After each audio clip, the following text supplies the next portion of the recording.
Okay,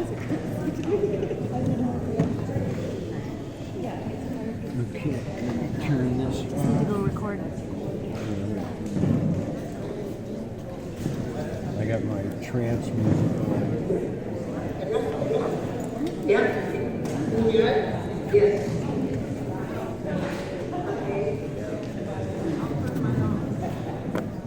Okay. Okay, so we have Deborah and Harry on Skype. Oh, we don't see it on the screen though. No, it's the wrong screen. So just give us a minute while we set this up so if everyone can take their seats.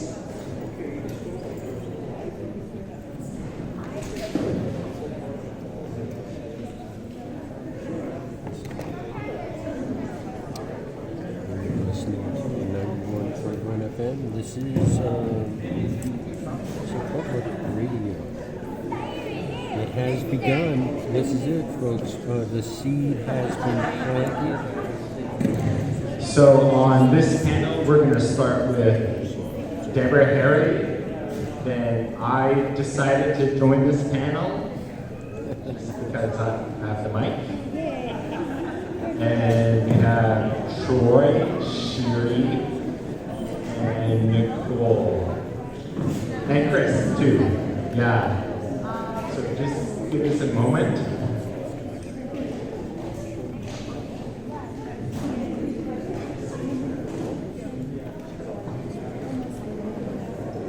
Hi, nice to see you. So we're just hypnotizing everybody again. Okay.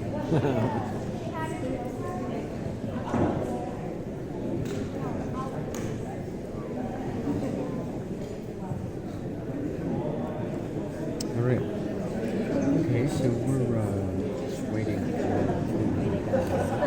I don't have an agenda, so I have no idea exactly what's going to happen when, except around 1700 this is going to begin to phase out. Boy, and if I had my glasses, hold on.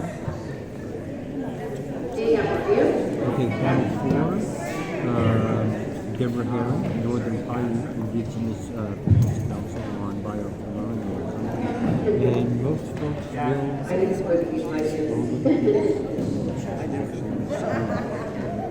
so we're going to fade back up to what's going on upstage.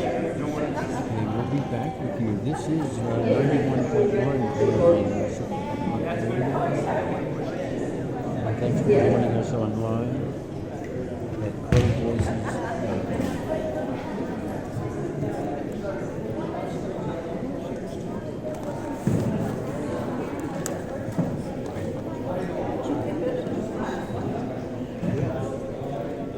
What happened? Are we not starting? She's waiting.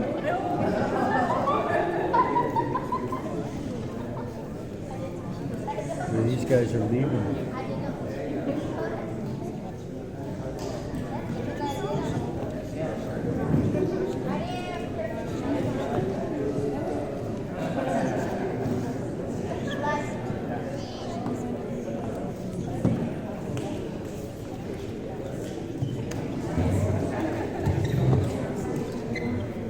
I'm just going to wait for all the panelists to come up, and then we'll start.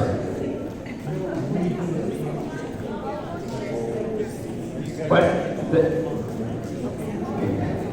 5 minutes, so...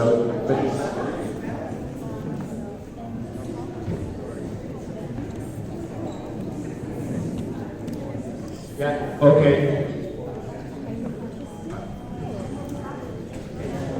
Okay, so... we're going to just start right now, and this is the best time to start. We have Deborah Harry on Skype, and she can introduce herself, and hopefully this audio is good. Okay, so Deborah. Okay, good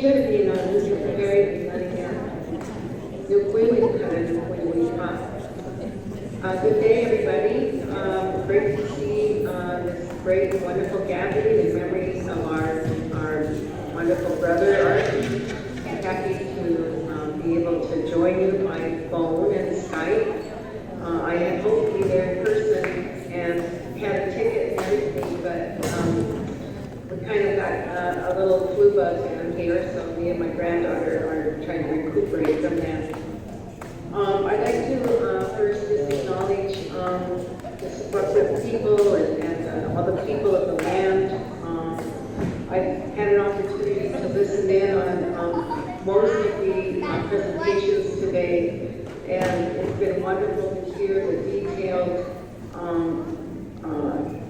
explanations and descriptions of the ongoing work by Indigenous peoples on the front lines, wherever those front lines may be. And there's many, and so much work is going on both within our communities in terms of healing and revitalization, as well as the defensive work that has to take place. Is the sound okay before I move on? Yeah, it sounds good. Okay, great, thank you. I first met Art probably around 2004 when I started working at the international level. And we were both active in the Convention on Biological Diversity. And in that work, they were actually developing these treaties on traditional knowledge and genetic resources. And so one of the first meetings I went to, the Indigenous caucus had asked me to serve as co-chair in the negotiations that were taking place on a treaty called the Access and Benefit Sharing Agreement, so ABS for short. And so I jumped into the work and started listening to, the positions of states and so on. And we started to formulate responses to their text negotiations. And of course, we're taking a very strong stance against any commodification of Indigenous knowledge, genetic resources, and taking a very protective stance. And we were really surprised because the whole room kind of was stunned by our work in the negotiations. And I heard later that the states were saying, hey, what's going on? We thought you folks were in favor of this access and benefit sharing. And so what it meant to me was that prior to this work that we were doing, several Indigenous peoples actually were in favor of and were participating in and moving these discussions forward. Of course, in these negotiations, we come up against, states like settler colonial states like Canada, U.S., Australia, New Zealand, who were some of the worst. And one of the things that I quickly learned was that Art was always an ally in these meetings. And he would often just go directly up to the Canadian delegation and challenge them on whatever text they were proposing. And so we became very close in our work through the years. In 2009, Art and I were both asked to serve as co-chairs of the North American Indigenous Peoples Caucus. And in that work, we served as the North American coordinators for the Indigenous involvement in both the UN Permanent Forum as well as in some of the other international work. And it's interesting to think about how a lot of this work, because states are happy to have people who are cooperative, who are facilitating of their processes, and not necessarily wanting people like myself or Art who are there in a protective position. What we often ended up doing was having these extremely contentious meetings among the Indigenous peoples that were there as we would prepare for the active negotiations. And I would say that Art always had my back in that work, and I can never thank him enough for serving that role. Oftentimes I would stand up and say something, and then he would stand up and say, what she's saying is right. She's an expert in these, and what she is saying is right. And some of these meetings were incredibly traumatic, to say the least. They were very contentious, and Art always had my back, and I'm forever grateful for that. He always supported women's leadership. I think not as a gender issue, but as a principle, from a principled position of whatever positions we were taking. He was not one to give in, wasn't there to negotiate, and to, minimize opposition. He always took the hard line, and so did I in our work. I would say that the last communication I got from Art was around when he and Nicole were in Cancun in 2017. And this is after the Convention on Biological Diversity had developed their ABS agreement. It's called the Nagoya Protocol, which was agreed upon in 2009, and is now being implemented. It was a battle that we lost as Indigenous peoples. Maybe some won, those who are in favor of these kinds of arrangements. But what he told me by text was that he went to the CBD meetings, and he said there's some of the same people there, he says, but not many. He said not many people were there, Indigenous peoples. And he said, for one, he said they had no vision. They had no direction about what they were doing in these meetings. And so he said, I'm not going to stay in these meetings. I'm just going to go and, explore the area. He said, I got the first sunburn I've ever had in my whole life from his time in Cancun. I would say that for Art, he never lost sight of the big picture. And it's really important because I've heard people speak to this earlier today. They've talked about this process of how the doctrine of discovery has invaded our land, this thinking that we are dehumanized people, we're less than human, and that these newcomers, these states have a right to dominate our lands and our peoples, and then to subsume our rights. And that's the way it was in the beginning, and that's the way it continues to be. The doctrine of discovery, as we all know, is a legal fiction. It's a belief. And the whole idea that they can just come and take what's ours is of course a false claim. And it's not justifiable. What has happened though is that I think some of our folks have become co-opted into that process and have become complicit in these kind of processes that have been created that have no legal basis, that they're based on these false claims. These processes are yet still unfolding, and people start to participate in that. It assumes that they have a right to dominate, and that there is only one society, that there is only one law, and that they set the playing rules. And so people think that, these are the rules that we have to play by, when in fact those rules are false in and of themselves. And so the bigger picture is to always keep our eye on the fact that these settler states like Canada, like the U.S., they're not nations. They do not have an original claim to territory. They're settler states.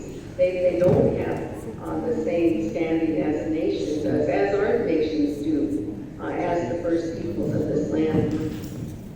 And so keeping that in mind, I think, has always been one of Art's strengths, and he's never wavered from that.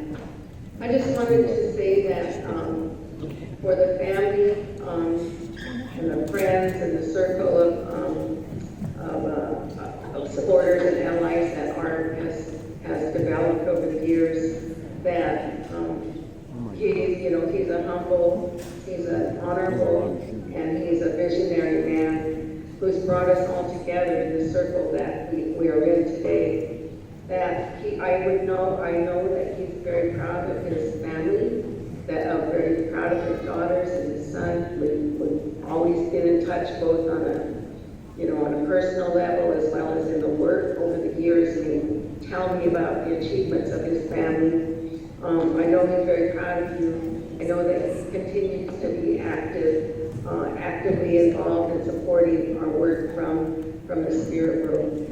Keep doing what you're doing. You're fantastic. You're inspirational, and you're doing the responsible work of protecting our lands, our waters, and our peoples for future generations. I send you all of my love and all the best wishes for our work together in the future.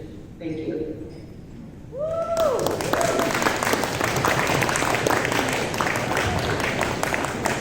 Thank you, Deborah. I'll just leave the video online. So I'll talk. Thank you. So I'll talk next. There's two concepts I wanted to discuss. First are criminal injunctions. Kind of my favorite topic. So Chris is at doing it, I believe, and you too. So we're all going to discuss that. But I won't go into as much technical detail, right? And the second thing would be right to self-determination as Shuswap people. So first I'll just start with criminal injunctions, right? So usually like at Secwepemc or any action you do now, the moment you step off the reserve, when we set up a camp, like the corporation that's doing the expansion, and in conjunction with the government, they apply for a criminal injunction. And what that really means, in my mind, is how they get it is through the balance of convenience, meaning their balance sheet, right? So their economics is more important than our rights, and that's how they get it. So in the end, it's like the idea of John Locke's second treaty of self-government, like really how the Americans got access to the land in the United States, saying if they apply their labor, it's their land, and they usurp our self-determination. So that's one concept that we really need to work on and figure out ways how to defeat it, locally and also internationally. Because those injunctions are the most nefarious thing today. It's like the modern form of the Trail of Tears. When the Cherokee got their title, they said, now they got the title, so let's see them enforce it. They just marched them off their territory to Oklahoma. And so they're doing that to us today. So the injunctions are like 10,000 little trails of tears that happen over and over again. And they're inherently based upon economic arguments. So we have a lot to work to do to figure out how to defeat that. And hopefully we'll get some more discussion on that. And the next thing I'd like to talk about is our right to self-determination. Like, what does it mean really as Shuswap people? So, and we have to get our own house in order. There's a chapter on that about discussing this as Shuswap people. Today, we have a lot of guests that came from abroad, and we wanted to provide a symposium so people could hear the issues abroad. But we as Secwepemc people need to figure this out. And my grandfather's generation, they, even before that, the Sir Wilfrid Lloyd Memorial and the Shuswap Okanagan Confederacy, right? We had our own laws, right? Those are our own laws that we need to follow, right? And those are inherent rights that are given from Calcutta. But we also need to learn how to coexist with the newcomers, right? And that's what was laid out in the Sir Wilfrid Lloyd Memorial, right? How the two ranchers could coexist. And my kind of idea is the coexistence through the Canadian Constitution would be the existence of Section 35, which recognizes our inherent rights, and our own laws, right, where we recognize them. But the thing is, the fundamental assumption in Canada is that the Queen is the sovereign, but in our way, we have our own sovereign, and we need to really, as Shuswap people, we need to work that out, have discussions internally, so further meetings And that was the intention of the gathering up at Clearwater last year, was to have that discussion. And it's something we need to continue to work on so that we have equal sovereignty, right? So that's really a new form of international relations that kind of counter the idea of the nation state, like the Westphalian system, where people agree to create nation states, and there's like either the Queen or it's a republic. So we need to find different ways where Indigenous people could have sovereignty that's equal. It's not under, but it's equal to crown sovereignty. And those are some of the concepts that we need to flesh out, and we need to have discussions, right, in our own communities and our own territories. And it's really important that we do that for future generations, and we can maintain our cultural integrity. And there's our grandparents and parents have worked towards this, so we need to find ways to continue this on. So I'd like to thank all the panelists for coming today, and everyone for listening today too. So now I'll pass it on to Troy.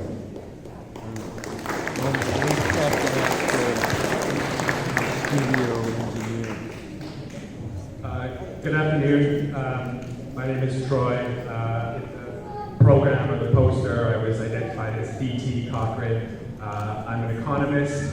I've been doing work with the Indigenous Network on Economies and Trade actually since not long before Art passed away. So while many people on these panels have been able to talk about long histories of working with art, I unfortunately didn't get that, but I was lucky enough to get to know him a little bit shortly before he passed away.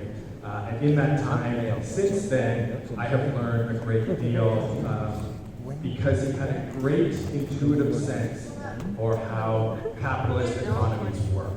And despite the fact that I was trained as an economist, I went to university for economics, Art had a better understanding of how capitalist economies actually work than your average economist does, because economics is a discipline designed to obfuscate, not illuminate. It takes you further away from understanding economies and not closer towards them. Usually sciences are supposed to help you understand the object of their study. Economics does the opposite, and that's why it's not a science. And so that's why I was lucky enough to meet Art. I had already adopted a critical understanding of economics, which was why Shiri thought it would be good for Art and I to meet. And then in talking with him, much of what he said was resonant with the empirical perspective that I tried to adopt. I wanted to understand how economies actually work, how corporate power actually works, how systems of money and finance actually work. And a lot of what Art was trying to make sense of really aligned with that. I first just wanted to mention that I grew up in Treaty 4 territory. Every year there is a gathering, a Treaty 4 gathering, to mark how the settler side of these treaties have failed to live up to those treaties. For all the problems that exist with the numbered treaties, the governments have proven incapable of even living up to those obligations. And probably the first politicizing moment that I had was a speaker came to talk to our high school. So we all gathered in the gym. I was probably 13 or 14 years old. And he talked about many topics. And one of the topics he talked about was how there are a lot of different names going around for what are my people to be called? Are we Aboriginal, are we Indigenous, am I First Nations? And then he said, I'm an Indian. Why am I an Indian? Well, when Christopher Columbus arrived here, he thought he was in India, and so he named us Indians. And I will continue to be an Indian until colonization ends. I am a colonized person, we are colonized people, and so we will bear the name of that colonization.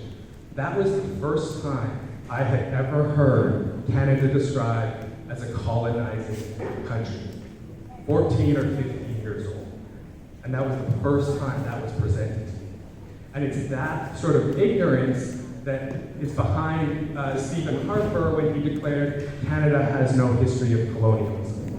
And in a way, he's right. It doesn't have a history of colonialism. It has a present of colonialism. This is a settler colonial country. We're living through colonialism right now. And so I am trying to take my obligation seriously on the settler side of that and be good kin, because we have been such bad kin for so long. And that is why it is so important to me that I am able to do this work with INET, and I'm able to work with Hannah Boos and her siblings and all of the Secwepemc to offer whatever sort of skills and knowledge I have to support these efforts that are happening here. Because it'd be fun to, So I just briefly wanted to read a quote from a paper that Hannah Boos and I have actually been working on together, and it describes the value of work like art does for academics. The outlet for that paper is for more academics. And so we wrote, academics concerned with questions of value and valuation would do well by listening to those outside theoretical debates. Such outsiders are often the ones confronting the effects of capitalist valuation, including violation of their sovereignty, despoilment of their land, and destruction of their economies. And so learning about the struggles that art had been involved in and the economic thinking that was a part of those struggles went a long way towards helping me think about what capitalist value actually is. And in preparation for coming out here, I actually started to read George Manuel's book, The Fourth World. And early on in the book, he says, the Aboriginal world has so far lacked the political muscle to emerge. And one of the reasons that he identifies is that it is, quote, without economic power. And typically, economic power is interpreted to mean access to financial resources. And usually that then gets interpreted to mean, if you want economic power, acquire capital. Start a business, get a job, sell your resources, rob a bank. And this isn't wrong, but it's incomplete. And art understood another side to this, a way to gain economic power without access to financial resources, and that is to become a risk factor, or rather amplify the threat that you pose to accumulation, that you pose to business as usual. He recognized that Indigenous claims to sovereignty, Indigenous claims to jurisdiction, Indigenous land claims were a risk factor for business as usual in the lands called Canada, in the lands called British Columbia. And so he wanted to figure out, how do we amplify that risk? How do we make the financial accountings of capitalism take us ever more seriously? Now, the reason this is possible is because of the way capitalist assets are priced. Importantly, pricing is forward-looking. The history of economic thought tends to think of value as emerging out of the past. So Marxist political economy says a machine has value because of the dead labor that's contained in it. So the labor that went into constructing it is now imbued in it. But to capitalists, that's not the value of the machine. The value of the machine is the expected profits that will come in the future. And that is the reason why the Trans Mountain Expansion Pipeline, which doesn't even yet exist, already bears a price. It bears a price because there's an expectation that it will produce a stream of profits. Now, because that expectation is concerned with the future, there's a degree of uncertainty. And it's that degree of uncertainty that art wanted to understand, to figure out, how can we intervene into this pricing? Now, if I were to throw up the simple formula for the pricing of an asset, it has the expected profits in the numerator, which is in the top, and the risk factor in the denominator, which is the bottom. So if you remember your high school division, if you increase the value of the denominator, you decrease the value on the other side. So if you can increase the risk factor, you decrease the price associated with the asset. So if you can become more risky to that asset, its price will go down.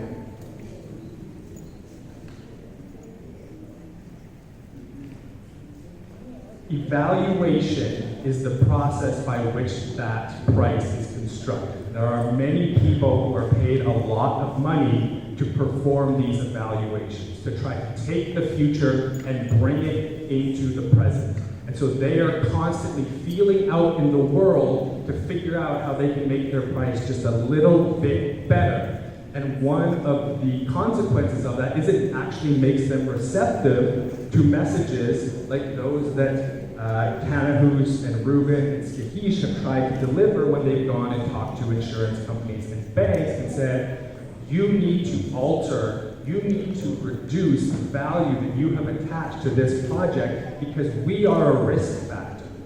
And you don't need to get them to say, okay, the value of this asset is zero. You just need to get them to a point where they say, well, the risks associated with this asset are so great. The price associated with it is so low, it's not worth it for us. We can put our money elsewhere. And then once they make the decision that they won't finance these projects on the terms that in this case Kinder Morgan needed, then that project gets abandoned. And I think the purchase of the pipeline by the federal government, by Kinder Morgan, needs to be interpreted as a massive victory for Art's insights and the actions that it inspired. Now, the resistance isn't done, obviously, because the Canadian state is going to do everything that it can to maintain the value of this asset. They have every intention of offloading it onto some private investor after they, in their own words, de-risk it. What will that de-risking mean? It's not for me to speculate, but the Parliamentary Budget Office said the current value of the Kinder Morgan, or the once Kinder Morgan pipeline, the Trans Mountain Extension pipeline, is $3.8 to $4.6 billion, just a bit above what Canada paid for it. If the construction of the pipeline gets delayed by 1 year, it will decrease the value by over $600 million. In other words, below the price that the Canadian government paid for it. Do they seriously believe that people who occupied this land since time immemorial can't stop that pipeline from being built for 1 more year, or 2 more years, or 3 more years? Once it's delayed for 3 years, its price actually becomes negative because the risk associated with it is so much. So the Parliamentary Budget Officer's own assessment tells you you have 3 years of resistance ahead of you to stop this pipeline from being built, and at that point it is in the government's financial interest. This has nothing to do with them, their hearts opening up and suddenly becoming woke to Indigenous rights. This is simply the finance of the issue. 3 years, that pipeline becomes worthless. And hopefully they'll realize that long before then, and then the fight to build something else can proceed.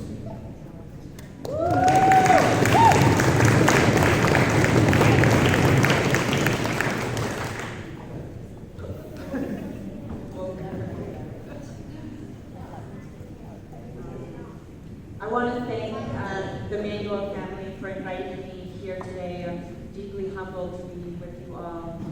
And Chief Judy and Russ and I were talking yesterday about art's brilliance in bringing networks of people together and delegating that work. And I'm like a tiny star in this big constellation of incredible leaders and community activists. I'm just really, really honored to be here. I worked with Art for about 10 years, quite closely. I met him through the Defenders of the Land Network. And in that time, as Nicole and I went to describe it, Art planted these seeds in us of work that needed to be done. And there were 3 projects that I worked closely with him on. One was the criminalization of Indigenous land defenders, which is really tied to the injunction work that Ska-Hiish just talked about, that I know Chris works on, and I'm going to talk about as well today. The second issue was around the land claims policy and doing research on land claims. We took what we called a revolutionary road trip from Tawasin land up to Tlauquiat. up to Tlapuya and to Wikininish Island and down the coast, meeting with groups who were fighting the land claims policy, and photocopying material that wasn't publicly available because people weren't allowed to let that information that the government was giving them leave the meetings. They were only allowed to look at it in the meeting. So we were taking those pamphlets and going to Staples and photocopying them so that we could redistribute them to people who wanted to know what the government line was on issues in terms of what was on the table in the land claims process. We did that work together and we came up with formulas, cash land formulas, percentages of what communities were getting versus what amount of land they were giving up. We did that work closely together, and of course that's Russell Daibo's expertise as well, the termination tables. And the third project we worked on was the project on risk that Troy just described so well, which is the project of amplifying the uncertainty of Indigenous jurisdiction. You know, we always like to say the uncertainty is not around wherever the uncertainty exists around Aboriginal rights, wherever the government says we're not so sure, you know, what exactly your rights are, that's an uncertainty around the Crown's Title II and fee simple. Wherever that uncertainty exists, it means that that's a terrain of negotiation and deep conflict and struggle. And so I want to talk about these 3 different projects I worked on art with in the context of this work that I'm doing now through the Yellowhead Institute, which is the first First Nations-led think tank in Canada. I'm a non-Indigenous person. I'm one of the only non-Indigenous people in the think tank. And Arthur and I talked about this, and Russ and I talked about this for years, starting an institute that would actually be based on First Nations research and priorities, bringing critical policy analysis around legislation and law in a way that was accessible for communities so that there was transparency about these policies when they had to make decisions about things affecting their territory. And so in the fall of this year, we brought together about 30 land defenders from across Canada, including Canada. Nicole was there, Cedar George was there, Ruben's son, and Labrador Land Protectors, the Saugeen Lawmakers Association, people from the Mi'kmaq territory, from all across these lands came together to talk about what the meaning of consent was in order to really think about Indigenous economies from the perspective of consent. What does it mean to actually have consent-based regimes and governance in your territory? And out of that workshop, we kind of had an agenda set for us. And that workshop idea really came out of bringing people together based on Art's work on Indigenous economies. And people basically set an agenda for us at Yellowhead for the research that they wanted to see. And I want to talk a little bit about some of that research that came out of it that's going to be out in September. And the report is organized around 3 things. Land alienation, which is the kind of dispossession of colonization. Recognition, which is how the state tries to mitigate the risks of Indigenous rights and jurisdiction. And reclamation, what it looks like when Indigenous people assert their jurisdiction outside of the policies of federal and provincial governments. So in terms of denial and alienation, we started with this question about Crown land, which Lee Miracle once asked this question, which I thought was amazing, which was, why does a hat need so much land? You know, when you look at how much Crown land is designated in Canada, it's 89% of the country. So we thought, well, if 89% of the country is Crown land, that's easy. That's not expropriating land from private property owners. They could just turn that land back over. So what's stopping the state from doing that? Well, if you dig a little deeper and you look beyond just the maps of Canada that represent this vast empty terrain, what you have are thousands and thousands and thousands of permits, leases, and licenses that are alienating Indigenous lands one tiny cut at a time. And it's those leases, I wanted to show a map, but I can't get the gift to run, but we have a time-lapse map that we're going to show on our website, which is starting in 1982, the year that constitutional rights were patriated and supposedly a watershed change was going to happen. And there's purple dots fill in around mining claims, and it starts off just a few, and eventually the whole country is almost purple. And we're also developing a tool that will let First Nations search by their community to see see those mining claims and to be able to search by mining company so that people can organize across territories to see who's on their territory and can look at all the mining logs together. But I'll talk about that in a minute. So about a fifth of Canada's GDP is based on natural resources, and so this land alienation is not just about, subletting Indigenous land. It's also obviously about a denial of Indigenous law and jurisdiction. So what happens when Indigenous people assert their jurisdiction against these developments is you have what Art called the legal billy club, the injunctions.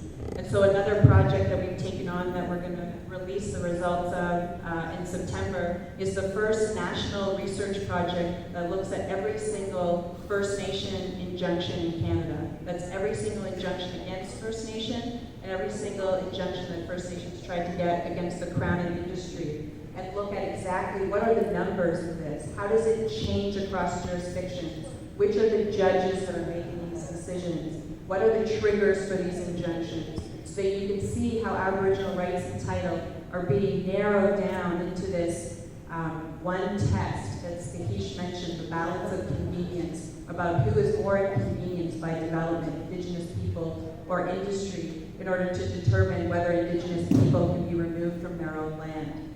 And just one figure that we already have is that only 17% of injunctions by First Nations that are filed are ever granted.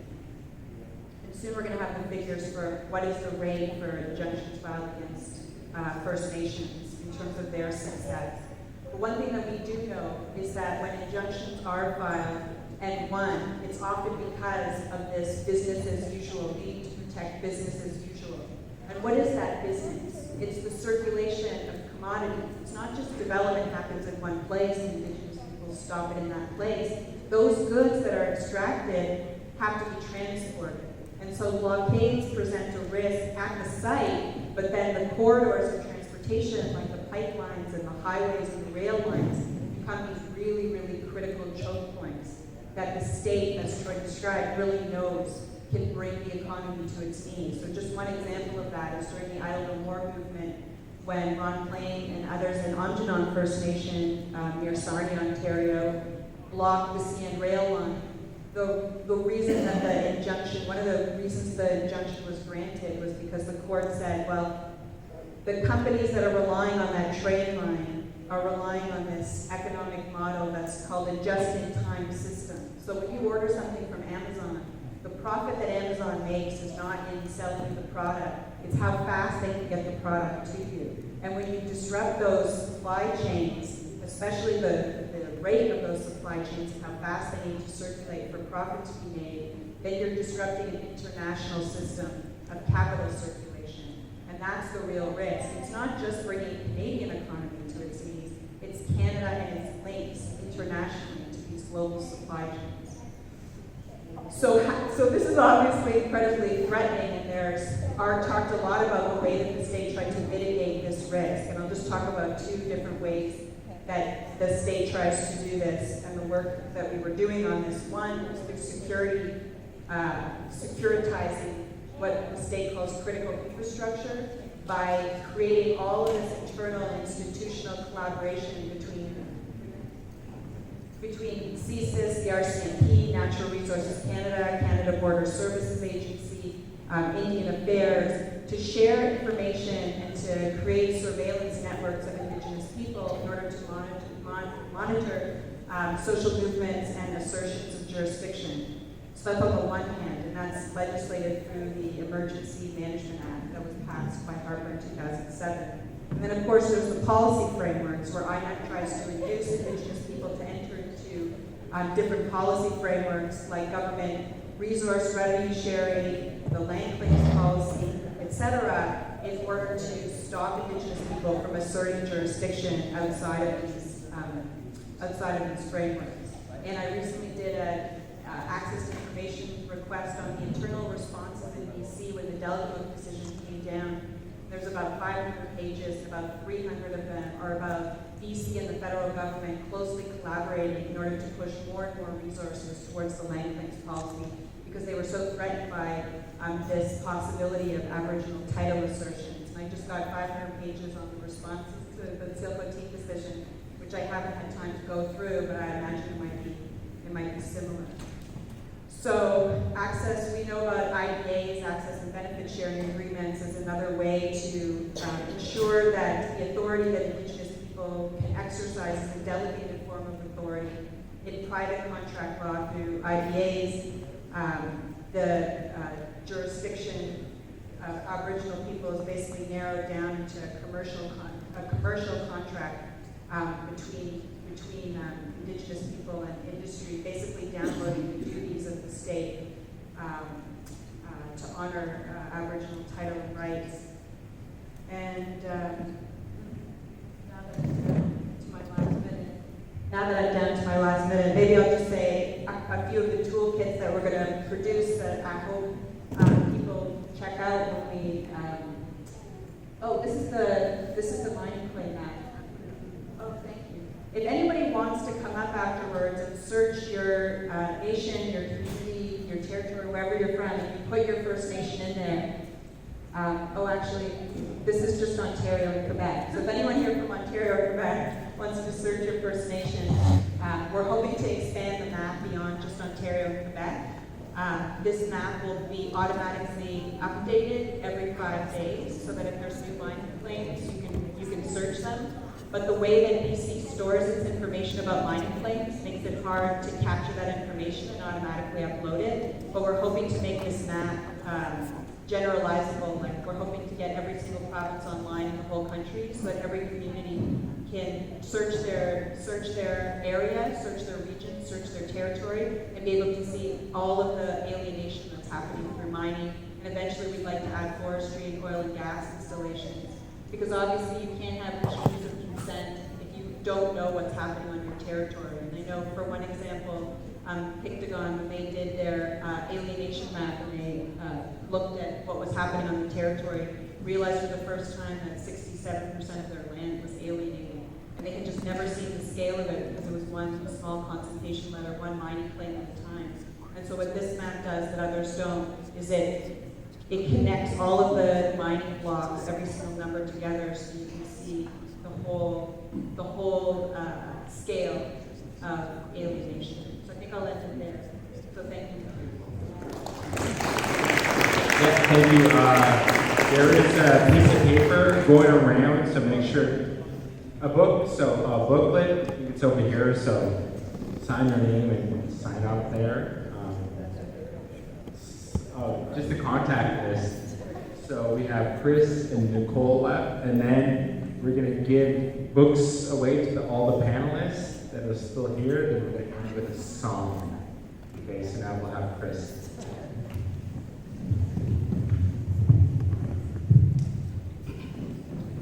White provided. Chris Albinati, Secwepemc Ktunaxa, Secwepemc Ktunaxa,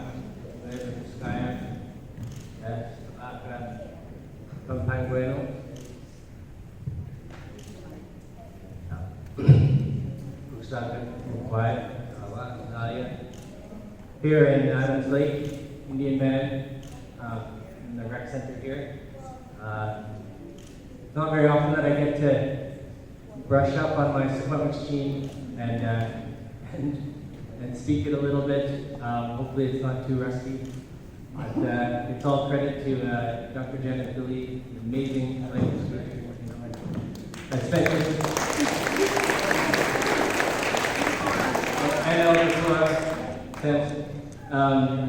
I spent just a few months while I was a law student here many years ago, back in 2012, 2013.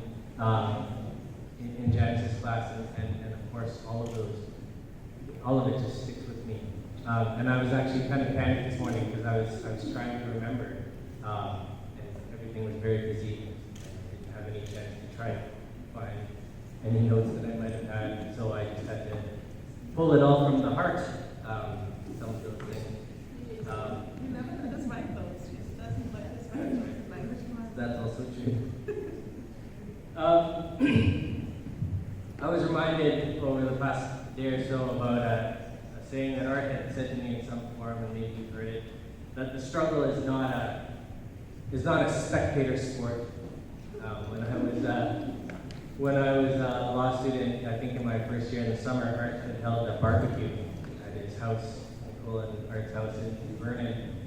And they had pork and big luau. Anyways, and so it was one of the first times I had actually gotten the chance to sit down with Art and actually talk to him. And he was sort of asking me, sort of sizing me up. And he's saying in a sort of way, so you're going to be a lawyer? It's like, I don't know actually. I mean, I actually got into this because I heard about the things that are happening here, and I want to learn about that. I'm interested in blockade, and I want to do something about that maybe. And he's like, oh, so are you a gunslinger? And I asked him, I had no idea what that meant. And he never really gives you a definition for those kinds of things, but he just kind of talks about, how people from different movements, from different places come and go, and they get an interest in maybe these protests, and they get all fired up for a while, but they sort of they're in there just shooting for their own entertainment, right? Or maybe for something within themselves that they're trying to learn or do for themselves.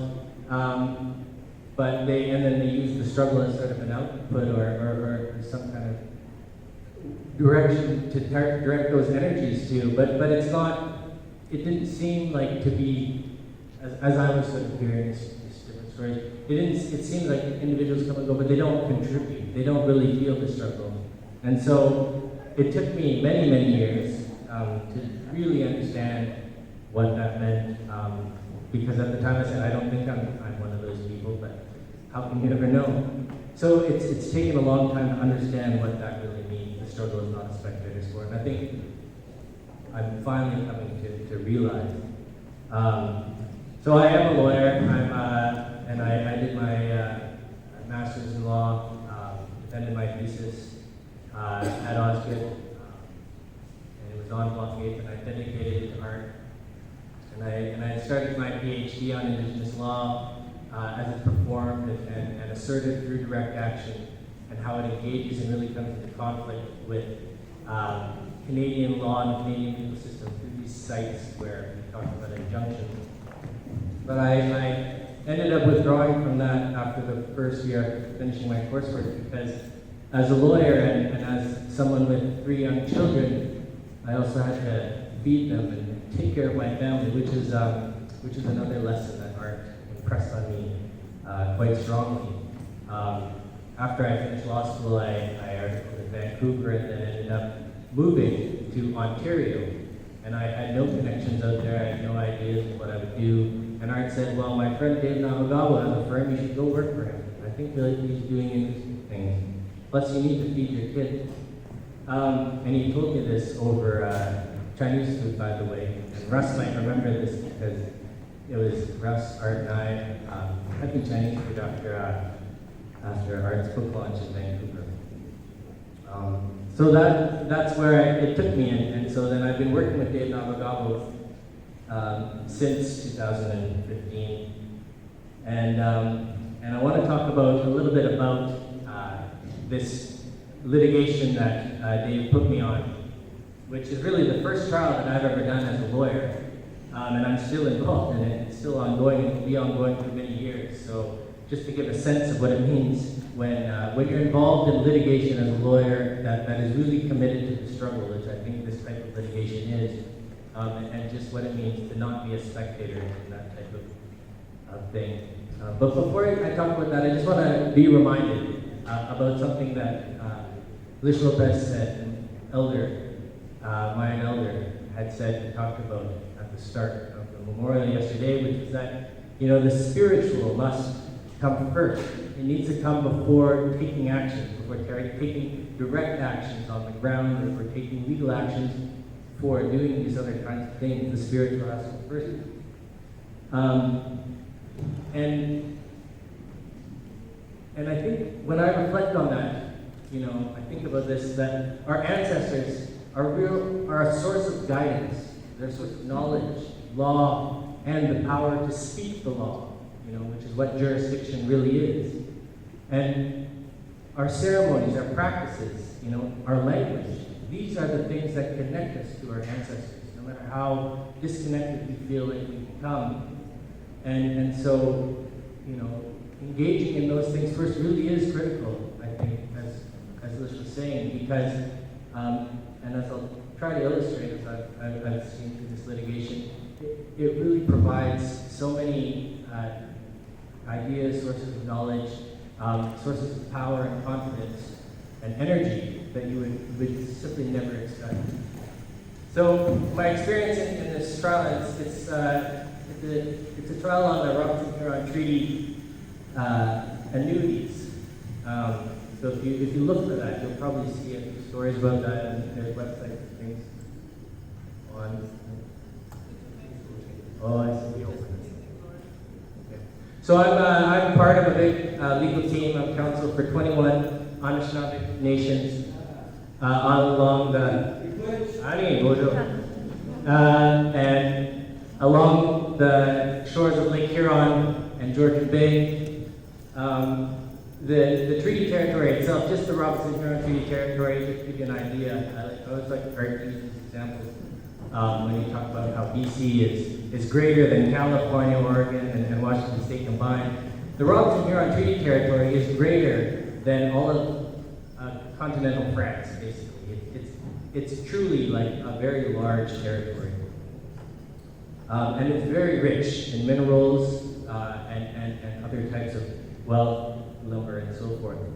Now the action is a civil action. It's not like a specific claim or anything like that. It's a court action in Ontario Superior Court. And the question was really about the proper interpretation of the treaty. And there are really two very different interpretations being provided to the court to decide from. Now, Canada and Ontario were saying that the treaty, as we probably might expect, is a straightforward cede, surrender, full sale of the land, everything, in exchange for your harvesting rights until we say you can't do that, and then a treaty annuity, which would go up to $4 per person in perpetuity. And that's what the treaty says on the text of it. That's sort of essentially what the English language of the treaty says. Well, our clients, the Anishinaabe, said that's not how we understand the treaty. The treaty, as we understand it, was about sharing the land. You came here, you said you needed to use some of the land. You said you saw some minerals that you might want to develop. You asked if you needed to do those things to continue to grow. And we said, okay, we'll share the land with you. But we're also about sharing the wealth. And there, we have lots of evidence, document of famous speeches from chiefs at that time who said, I want to pay for every pound of mineral and more that you take out of, my territory. Very clearly, right? That was unambiguous. So they understood that. They understood that ore could be taken out of the ground. They also understood that you could value it and be provided. So two very different ideas of what the treaty was. I'll cut to the conclusion and say that we won with our interpretation. It's a huge first. It's truly a huge precedent for Canadian jurisprudence on treaty interpretation that really sets a high bar for what is to come. So if you want to look that case up, it's Ristoul v. Canada, and the decision is 2018, Ontario Superior Court, 7701. I've memorized that because I've written it down so many times. So I'll talk a little bit about the trial, very briefly, and my experience with it, because I want to tell you about how really kind of Lish's message that the spiritual must come first and what it means in practice. So the first stage of this litigation took 10 months, from September 2017 to June 2018. It was over 80 days in court. We had held court in 4 different locations, all the way from Thunder Bay down to Sault Ste. Marie to Baoting, Garden River, Manitoulin Island, and then finally in Sudbury. And for me personally, it was a very difficult trial because 5 days before the trial started, my third son, Felix, or my second son, third child, Felix, was born. So, and I have 3 kids all under 8, so you can imagine how that is. So very hard time for us as a family. very hard decision to make to actually do this trial. But that was really, David asked me to do it, and actually, I'll share this now because I hadn't thought of sharing this, but I was having a really difficult time after Art passed because, I was working on my master's degree, and I defended that, and I was all the way through pretty much through my first year of my Ph.D. and all of my work, my whole plan was around working with Art and just trying to contribute whatever I could through my work to the vision that he had. And so I was totally lost. And in the summer, so I really wasn't sure what to do. I had finished up the year, and then I had a dream. I had a dream that I was sitting at a table with Dave Navagabo. We were in this negotiation, and we were winning. And then we had got to this point where something happened, and then everybody got up. And Dave tapped me on the shoulder and said, "Okay, let's go finish this off. We've got to go into court." And so I'm looking around for my court robes, and at the time I actually hadn't bought court robes. I mean, I'd been a lawyer for 2 years, but hadn't bothered to buy court robes. And Art came up to me and he was laughing at me that I didn't have court robes. He said, "See, I told you couldn't be a lawyer." When it actually counted. And I was like, "That's not funny." I was like, do you see him? And anyways, he just laughing at me. And he said, "Look, in all seriousness, you need to watch Dave closely. Work with him closely. You're going to learn a lot." And then he sort of phased out of the dream, and I went looking to find where I was supposed to be. So that was 2 days before I had this big meeting at the office, and Dave asked me if I would join this case, because it was really important. I needed somebody who could handle the document load, over 20,000 documents in this case, historical documents. We're talking, it's very rigorous for even an academic sort of level of dealing with that level of evidence. So they needed somebody like that who could do that. So a very hard decision. And they described it to me. They said it's like going to war. When you're a lawyer and you're gonna sign on to a team in a litigation as important as this one, you have to realize that it's like going to war. You're a legal warrior. That's what they say, or sort of what we call ourselves when we're engaged in this. So to give you an idea, court days for someone like me who's a junior on a team with very, very senior constitutional and high-end litigators, for me it's 12 to 18-hour days. So it's very, very hard to survive, even if you're young and fit as I thought I was. So how did I survive that? Well, as part of the trial, and again, the question was, what's the proper interpretation of the treaty? Is it this cede, surrender, and sale of land for $4 per person in perpetuity? Or is it really a sharing the land treaty? Is it about sharing the wealth, as our clients put it? And the reason why they hold that so closely, that interpretation so closely and insist on it, is because that is the only interpretation that is consistent with Anishinaabeg law, with Anishinaabeg values. These fundamental principles of treaty that are encoded in stories that are as old as time, about reciprocity, about renewal, about restoration, about relationship. This is how Anishinaabe people engage with others, right? It's all through relationship. And so you can't have this cede surrender of the land, which is the very thing from which they are from. And so how do you get Anishinaabe law into court? This is actually a question that still remains quite a puzzle. But in this trial, one of the ways we did it was our clients had a sacred fire going throughout. We held a huge feast and ceremony at the start of the trial, from the beginning, where there's a huge giveaway. This includes the judge, this includes counsel from Canada and Ontario, and so forth. Everybody, the court staff, everybody's part of this. Right? There's a sacred fire burning throughout the trial. That means there are firekeepers who are committing themselves to do this trial. And again, this trial was happening in northern, Ontario throughout the wintertime, September until March even, and up in Sudbury where it gets -30 for, forever, it seems. So you have these committed firekeepers, and this sacred fire is outside. This is a teepee, a lodge that's outside, and they're keeping that fire going 24 hours a day. So there's an elder Leroy Bennett from Sagamore, who was in charge of coordinating all of this, ensuring all the firekeepers were cared for, ensuring they were fed, and commissioning an equal staff to be made as part of the trial process. He also conducted sweat ceremonies almost weekly, right? And these were things that were extended to the judge, Council for Canada, Council for Ontario, us as council. These were ceremonies where we were taught that this is very difficult work. What you're doing, all of this is very difficult. We understand that. And these ceremonies are there just to support you. So to see people holding these ceremonies as a recognition of the hard work you're doing and providing it to support you is, has a huge impact. And so, of course, these ceremonies also coincided with feasts in the community as well.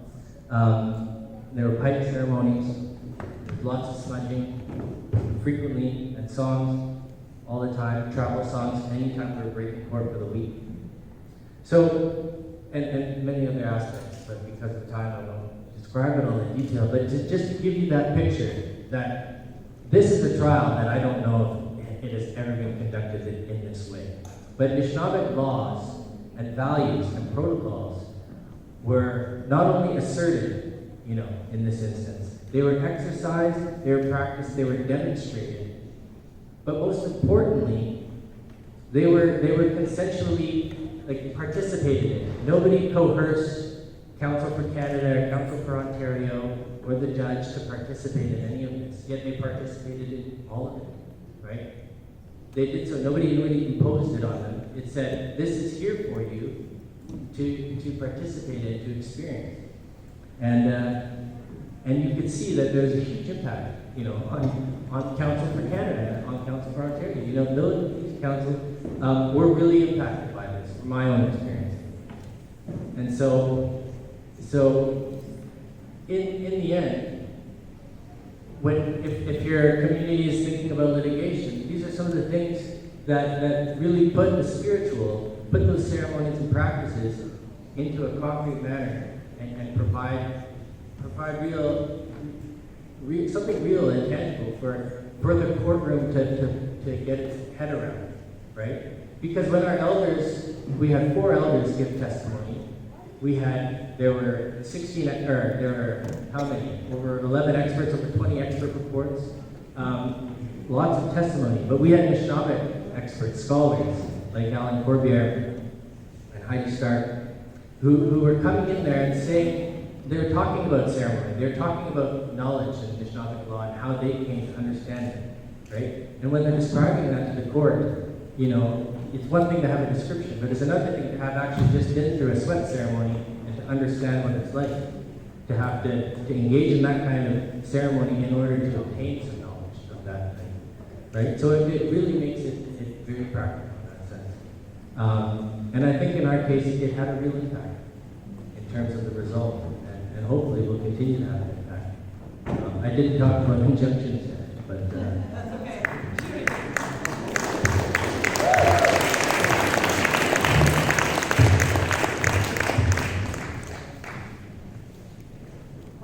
Weiter, Nicole Schabus' quest, Arthur Manuel's quest, rest of half of them. So I was hoping, good, my language teacher isn't really listening. As I was speaking Secwepemc, and it made me think of Ethan Baptiste, actually at a session that Janice was moderating, and she also answered the phone and walked out, and she said, I just got an extension of my time. My auntie just walked out the room, so made me smile. And